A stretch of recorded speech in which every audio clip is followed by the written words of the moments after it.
this is Sean, and in this lesson we're going to look at the Barry Harris 5/4 phrases. I say 5/4 because actually the phrases are 5/4-3/2, but we're going to focus on just a small amount of information, understand what it can really do, what it means, and how to get it moving in your own playing. If this is your first time here, please hit like on this video. It helps YouTube to push it out to more people and know it's a good video, and it really helps the channel grow so I can keep making this kind of content for you. So let's get into it. So what are the 5/4-3/2 phrases? Well, Barry would teach these short little phrases. I'm not sure whether he created them or whether they came from a student or how they came about. I've heard various accounts of this, but anyway, he used to use them and teach them a lot. They are techniques where the phrases kick in once you touch a certain note. Now, it's not about which note you begin on all the time. That's where people get lost. So, for example, this is the 5 phrase. Okay, 1 and 2 and 3, 4, 5, the 5th, 7, 1, 4, 3. Okay, so yes, that begins on the 5, so it's very easy. What's not easy is finding places to use it. It may be obvious to certain musicians of a certain level, but it's not obvious to everybody. So the thing to practice is arriving at the 5 and being able to use the phrase. So you can do things like scale phrases. So 1, 2, 3 up the scale. The 5 phrase, because we hit the 5, right? So that was 1 and 2 and 3 and 4 and 1. It doesn't have to be on the 3, the third beat of the bar. It could be on any on beat of the bar and still work. So what if it was up the scale to the 7, hit the 5 and play the phrase.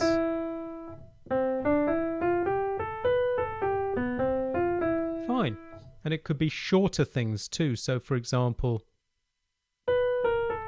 that for me is a chromatic major. Look at my rules of third system, which I will link below and you can go and watch that. But that's chromatic from the 7 to the 5. 1 and 2 and 3 and 4 and 1. Notice as soon as I hit the 5th of the scale, play the phrase. It could have been my triplet major phrase. Also part of the rules of third system. It could have been straight down the scale from the 2. We get enough notes. Fine. Let's see what else. Barry used to do this one. He'd put this on the offbeat. So 1 and 2 and 3 and 4 and 1 and 2 and 3, 4. So of course, having rhythm, knowing where you are becomes essential, right? Okay, running from the 3rd to the 7th of the scale. 1 and 2 and 3, chromatic, gets me to the 5. 1 and 2 and 3 and 4 and 1. 1 and 2 and 3 and 4 and 1. Sometimes the fingering does get tricky, but that's how it is. A half step under the 3, play a chord. And that's a triplet and triplet. 1 and 2 and phrase. Okay.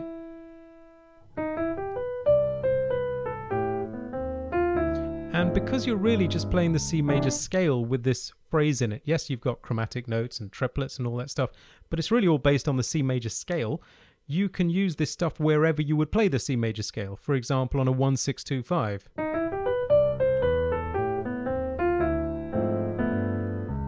Fine, no problem. It could be on a 2-5-1 as well. Okay, let's also talk about the 4 phrase. This one confuses people more because it's called the 4 phrase, but doesn't actually begin on the 4th note of the scale. Okay, so the 4th phrase, the 4 phrase, goes like this. Okay, so we go 5-4, 2, chromatic to 3. So why is it called the 4 phrase if it doesn't begin on 4?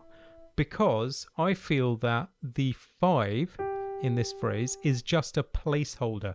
I feel that the phrase really begins 1, 2, 3, 4, 1. Like that. 1, 2, 3, 4, 1. And 2, and 3, 4. Why do I feel that? Because, yes, Barry would teach something like upper scale and down to the 4. Okay, that one has the 5th note in it, right? But this one doesn't. Let's find one that doesn't. 1 and 2 and 3 and 4 and 1 and 2. See, I didn't even touch the G at the top. 1 and 2 and 3 and 4 and 1 and 2. Still that stuff, right? So these are different ways to use the 4. It can touch the 5, doesn't need to if it comes from another direction. Okay, so all the things you would do with 5, like running up the scale and hitting the 5, could be the 4. You see that? Even though the 5 was touched, it was a 4 phrase. You can also join the 5 and the 4 together. That gets really exciting. So what you do is you take the 5, but as soon as you hit the 4, you don't continue on the 5 phrase. You go like this. They overlap. You see that? So this would have been the 5 phrase. This would have been the 4 phrase. 1 and 2 and 3, 4. This is the overlap. These can be really lovely. Let's say you combine them with a scale. Fine. Let's say you skip the first note. 1, 2, 3, 4, 1. Really starts to swing. Let's say you combine it with one of the rules of thirds I teach. For example, the triplet major down. This is a major third between G and B. My triplet major goes like this. So triplet with one note up, down the scale and chromatic. Now let's join that to the 5 first. 1, 2, 3, 4. Great. This time let's join it to the 4. This time both. You see, so you get all these different possibilities, and what happens after a while, that what I found in my playing, is you can't unhear them. You just hear them when you hit the 5th and 4th note, when you're running up a scale, when you're running down a scale. And of course, we've only looked at the ones on major so far. We haven't looked at any dominant application or anything else. One thing I heard Barry do is he would put in a rest. 1, 2, 3, 4, 1, 2, and 3, and 4, and 1. So put in a space there. It really swing. So this is the 5 phrase. Join to the 4. So you might hear him do stuff like this.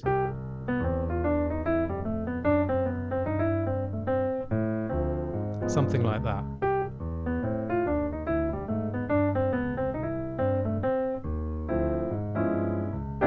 So to do that, just put in a rest. 1, 2, and. Instead of saying 1 and. 1, 2, and 3, and 4, and 1. That's the 5 joined to the 4.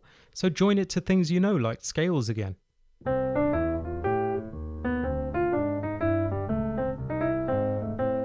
That kind of thing.